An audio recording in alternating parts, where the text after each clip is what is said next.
মুকুন্দনগর ঘাটের ওখানে কালী মন্দিরে, মুকুন্দনগর শিব কালী মন্দির। আর এই শিব কালী মন্দিরের ইনি মা, আর ইনি হচ্ছেন আমাদের মন্দিরের পার্মানেন্ট পুরোহিত। যাই হোক, মন্দির সম্বন্ধে উনি কিছু বলবেন, আপনারা অবশ্যই শ্রবণ করবেন। 2010 সালে মন্দিরটা হয়েছে। বলুন। এখানে অনেক ভক্তবৃন্দ, লাখো লাখো ভক্তবৃন্দ আসেন। তারা যেভাবে যা উদ্দেশ্য করেন, যা মানসিক করেন, সেটা তাদের পূর্ণ হয়।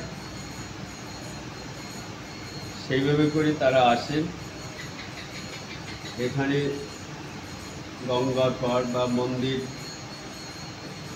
তপন মুখার্জি বাবুর প্রতিষ্ঠিতা করেছেন আর কি। উনি আমাকে এখানে পার্মানেন্ট পুরোহিত হিসেবে রেখেছেন। বিশেষ মায়ের ভক্ত তিনি। আমিও চাই আরও উন্নতি হোক, আরও সফলতা হোক।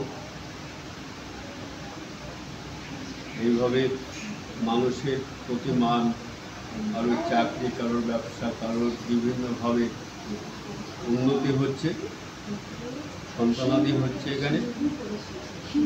সেভাবে আরও উন্নতি হোক, আরও সাফল্যতা হোক, আমি এটাই চাই। এই যে মায়ের চাকরি বাকরি বা সন্তানাদি হচ্ছে, তো পুরো মায়েরই আশীর্বাদ। হ্যাঁ, মায়েরই আশীর্বাদ।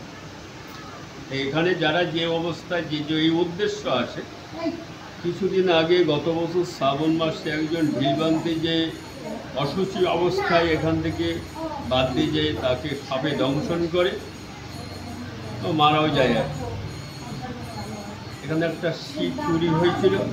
শিব নিয়ে যাওয়ার পরে যে নিয়ে গিয়েছিল, সে 2 মাস পরে মারা গেছে।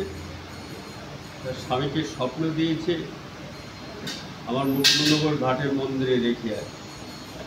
স্বামী নিয়ে এসে বলছি, বাবা কি করব?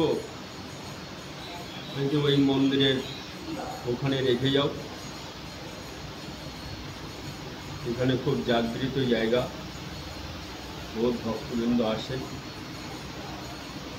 যাই হোক, প্রত্যেক দর্শকবৃন্দর কাছে অনুরোধ, আপনারা মুকুন্দনগর শিবকালী মন্দির সম্বন্ধে পুরোহিতের কাছে, পার্মানেন্ট পুরোহিতের কাছে আপনারা শ্রবণ করলেন, এবং মায়ের কাছে অবশ্যই আসবেন আশা কামনা নিয়ে।